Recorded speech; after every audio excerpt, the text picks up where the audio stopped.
So now we have to study the third step in agricultural practices, that is adding manure and fertilizers. So we have studied the first step, preparation of soil, second sowing, and now it is the third step, that is adding manures and fertilizers. So first of all, we must know what is manure and what is fertilizer. Okay. So before that, we all know that the plants need nutrients to grow. So as we are growing crops in the same field repeatedly, what will happen? All the nutrients will be lost. So if there is no nutrient, the plants will not be able to grow. So in order to provide the nutrients, what we will do? We will add manures and fertilizers. Okay. So manures are prepared in the field itself, whereas fertilizers are prepared in the factories. Okay. So manures means it is a natural substance which is obtained by animal waste. Okay, obtained by decomposition of animal waste like cow dung, human waste, etc. Okay, so we can prepare it in the field itself. So to obtain manures, usually farmers, what they will do? They will dump animal waste and plant waste. For example, if there is any residues in the vegetables or in the kitchen, so in the vegetables there will be peel that we are not using, so these can be put in the pit. Okay, so animal waste and plant waste can be put in the pit, then it will be slowly decomposing by some microorganism. So after that we can use it as manures. Okay, so next, see fertilizers. Fertilizers are organic compound. These are only prepared in the factories itself. Okay, now you can see the advantage and disadvantage of manure and fertilizers. As we have told earlier, manures increase the nutrients. So what will happen? It increases the soil fertility, so more plants can be grown, and also increase the water holding capacity. That means when we are adding manures, what will happen in the soil? It will increase the holding capacity of water. So when there is in the soil, when there is water holding capacity is more, so the plants will grow in a healthy way. Then it also improves the aeration. That means traps the air into the soil, then increase the humus, and it does not cause pollution. Okay, then it is renewable, means it can be reused again. It will not be exhausted, so it can be used again and again, biodegradable, then eco-friendly and very cheap. Whereas what about fertilizers? They also add nutrients. Fertilizers we need to put in a very small quantities. Okay, then it is easy to store, transport. Then when we are adding fertilizers, the crop yields will be increased. So what are the disadvantages of manures and fertilizers? Manures are not easy to store, transport and add to the soil. Then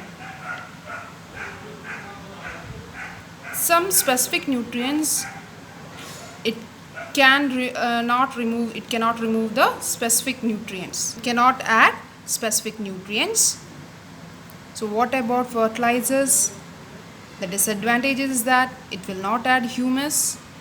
Whenever there is rainfall, it will be washed away with the rain and it will go to the lake and pond.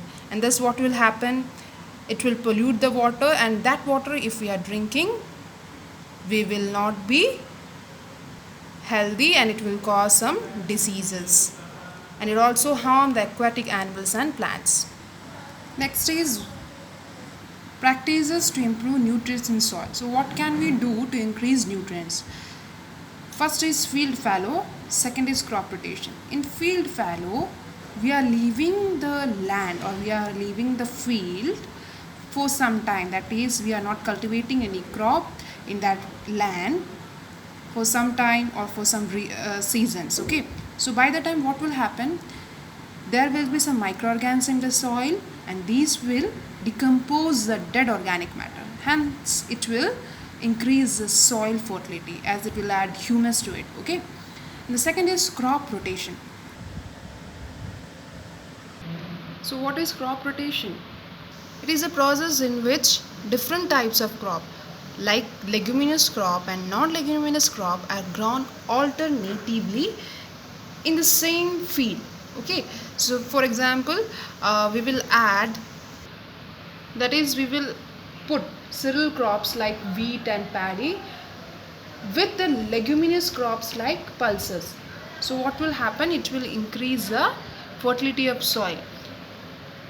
As leguminous crops have nitrogen fixing bacteria in the roots, so what will happen, it will increase the fertility of soil. So in crop rotation, it is a process in which we are cultivating different types of crops, more specifically leguminous crop and non-leguminous crop alternatively in the same field, so as to increase the fertility of soil. So here comes the next step, that is irrigation. Irrigation means process of supplying water to the crop plants, or in the simple sentence we can see providing water or giving water to the crop plants in the field at regular intervals is called as irrigation.